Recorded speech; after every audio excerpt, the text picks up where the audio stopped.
یہ لمبا راستہ ایک دن ختم ہو جائے گا اور یہ تکلیفیں ضرور دور ہو جائیں گی اور یہ دن بھی گزر جائیں گے اور واپس نہیں آئیں گے، اور یہ جو آپ کے دل میں توڑ پھوڑ ہے اس کو بھی اللہ تعالیٰ دور کر دے گا انشاءاللہ۔ اللہ تعالیٰ پر بھروسہ رکھیں۔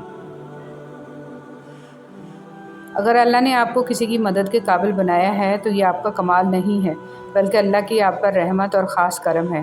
آپ لوگوں کے لیے آسانیاں کریں، اللہ پاک آپ کے لیے آسانیاں فرمائے گا۔ اور جن کے ساتھ بچپن گزارا ہو وہ جگہ اور وہ لوگ کبھی نہیں بھول سکتے، اور انسان پھر سے اسی جگہ جانا، انہی لوگوں سے ملنا اور بچپن کے دنوں کو ایک بار پھر سے جینا چاہتا ہے۔ آہستہ آہستہ اس حقیقت کو قبول کرنا کہ زندگی ہمیشہ ہماری مرضی کے مطابق نہیں چلتی، کیونکہ ہوتا وہی ہے جو منظور خدا ہوتا ہے۔ اس لیے اللہ کی رضا میں راضی رہنا سیکھو۔ بے شک اللہ پاک کے ہر فیصلے میں کوئی نہ کوئی مصلحت چھپی ہوتی ہے۔ جن سے تعلق رکھنا ہو ان سے بحث نہیں کی جاتی، اور جن سے تعلق نہ رکھنا ہو ان سے بحث کا کوئی فائدہ نہیں ہوتا۔ دنیا میں سب سے زیادہ مطمئن لوگ وہ ہوتے ہیں جو اپنے معاملات اللہ کے سپرد کر دیتے ہیں۔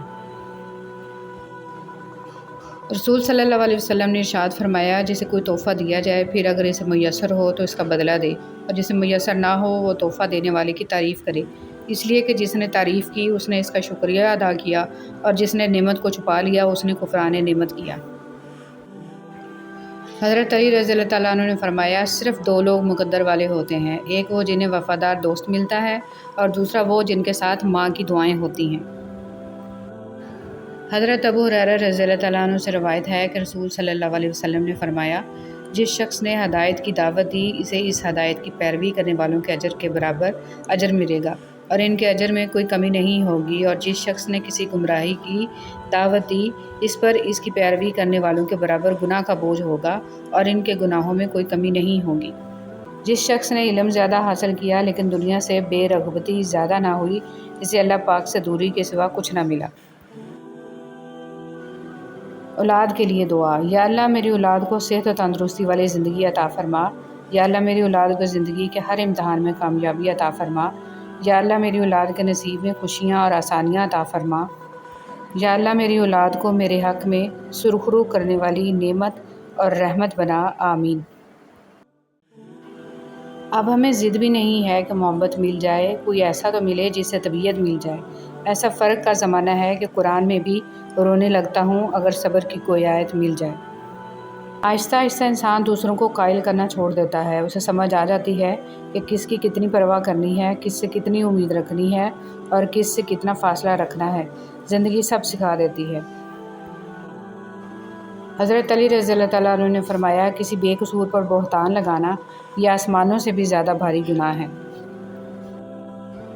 الرحمن، وہ آزماتا بھی ہے اور نوازتا بھی ہے۔ اس کا ہر انداز بہت خوبصورت ہے کیونکہ وہ رحمان بھی ہے اور رحیم بھی ہے۔ زیادہ سمجھدار اور زیادہ بیوقوف میں کوئی فرق نہیں ہوتا کیونکہ یہ دونوں کسی کی نہیں سنتے۔ اچھائی کے لیے لازم نہیں کہ لوگوں کے ساتھ اچھا کیا جائے، اچھائی یہ بھی ہے کہ بس کسی کے ساتھ کچھ برا نہ کیا جائے۔ فتنے کے زمانے میں عبادت کرنا۔ معقل بن یسار رضی اللہ تعالیٰ عنہ بیان کرتے ہیں کہ رسول صلی اللہ علیہ وسلم نے فرمایا، فتنے کے زمانے میں عبادت کرنا میری طرف ہجرت کرنے کی طرح ہے۔ جب انسان پیدا ہوتا ہے تو کچھ ساتھ لانے کی اجازت نہیں ہوتی، جب مر جائے تو کچھ ساتھ لے جانے کی اجازت نہیں ہوتی، مگر افسوس ہے کہ اس زندگی اور موت کے درمیان یہی بنی نوع انسان وہ سب حاصل کرنا چاہتا ہے جو ساتھ نہ لایا تھا اور نہ ہی لے جا سکتا ہے۔ صلی اللہ علیہ وسلم نے ارشاد فرمایا، 5 نمازیں جمعہ دوسرے جمعے تک اور رمضان دوسرے رمضان تک اپنے درمیان والے گناہوں کا کفارہ بنتے ہیں جب تک بڑے گناہوں سے اجتناب کیا جائے۔ نبی صلی اللہ علیہ وسلم نے فرمایا، سردی کا موسم مومن کے لیے موسم بہار ہے، اس کے دن چھوٹے ہوتے ہیں جن میں وہ روزے رکھ لیتا ہے اور اس کی راتیں لمبی ہوتی ہیں جن میں وہ قیام کر لیتا ہے۔ رسول صلی اللہ علیہ وسلم نے ارشاد فرمایا، جب تو نماز ادا کرے تو اپنی زندگی کی آخری نماز سمجھ کر ادا کر، اور ایسا کلام مت کر کہ اس سے کل تجھے معذرت کرنا پڑے، نیز جو کچھ لوگ کے پاس ہے اسے مکمل نا امید اور غنی ہو جا۔ ہم اکثر ان لوگوں کو تلاش کرتے ہیں جن سے ہم محبت کرتے ہیں، اور ان لوگوں سے بے خبر رہتے ہیں جو ہم سے محبت کرتے ہیں۔ اپنے والدین، اہل خانہ اور مخلص لوگوں کی قدر کریں اس سے پہلے کہ ہم ان سے محروم ہو جائیں۔ حضرت ابو سعید نبی کریم صلی اللہ علیہ وسلم سے نقل کرتے ہیں کہ آپ صلی اللہ علیہ وسلم نے فرمایا، جہنم میں ایک آگ کا پہاڑ ہے جس کا نام سعود ہے۔ کافر اس پر 70 سال میں چڑھے گا اور پھر اتنی ہی مدت میں گرتا رہے گا اور ہمیشہ اسی عذاب میں رہے گا۔ دنیا میں ایک دوسرے سے محبت کرنے والوں کی اصل جدائی وہ ہوگی جب وہ آخرت میں جدا کر دیے جائیں گے، ایک جنت میں اور دوسرا جہنم میں۔ ایک دوسرے کی آخرت کی فکر کیا کریں، یہی اصل محبت ہے۔ حضرت عمر فاروق رضی اللہ تعالیٰ عنہ کا قول ہے، نیکی کے عوض نیکی حق ادائیگی ہے اور بدی کے عوض نیکی احسان ہے۔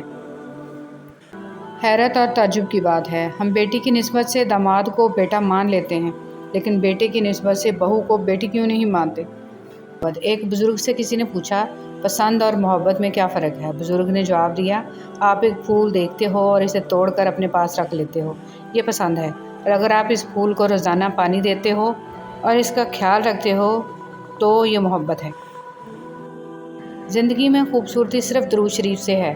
اب جتنا درود شریف کے قریب ہوں گے زندگی اتنی ہی حسین ہوگی۔ اب جتنا درود شریف کے قریب ہوں گے دل اتنا مضبوط ہوگا۔ اب جتنا درود شریف پڑھیں گے دل اتنا خوبصورت اور وسیع ہوگا۔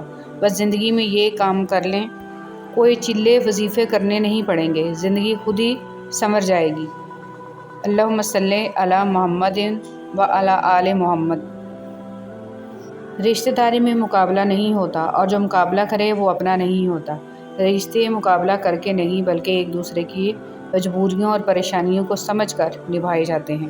مشکلیں آسان کرنے والے رب، تو محمد صلی اللہ علیہ وسلم کے صدقے ہماری مشکلیں آسان کر دے، ہمیں ہر پریشانی ہر مصیبت سے بچا لے، ہمیں محتاجی اور ذلت سے محفوظ فرما لے، ہمیں اپنی رحمت سے مالا مال فرما دے اور ہمیں شکر گزار بندہ بنا دے، آمین ثم آمین۔ بد اخلاق انسان کی مثال اس ٹوٹے ہوئے گھڑے کی طرح ہے جو قابل استعمال نہیں رہتا۔ بسم اللہ الرحمن الرحیم۔ حضرت علی رضی اللہ تعالیٰ عنہ نے فرمایا، خدا سے جب بھی دعا مانگو تو مقدر مانگو، عقل نہیں، کیونکہ عقل نے بہت سے عقل والوں کو مقدر والوں کے در پر دیکھا ہے۔ بسم اللہ الرحمن الرحیم۔ اللہ تعالیٰ نے معراج کی شب آپ صلی اللہ علیہ وسلم سے ارشاد فرمایا، جو ٹوٹے ہوئے دلوں کو جوڑ دے اس کو جنت میں بھیجنا مجھ پر لازم ہو جاتا ہے۔ تربیت اور پالنے میں زمین آسمان کا فرق ہوتا ہے۔ آپ کا لہجہ، آپ کا رویہ، آپ کا اخلاق بتاتا ہے کہ آپ کی تربیت ہوئی ہے یا صرف آپ کو پالا گیا ہے۔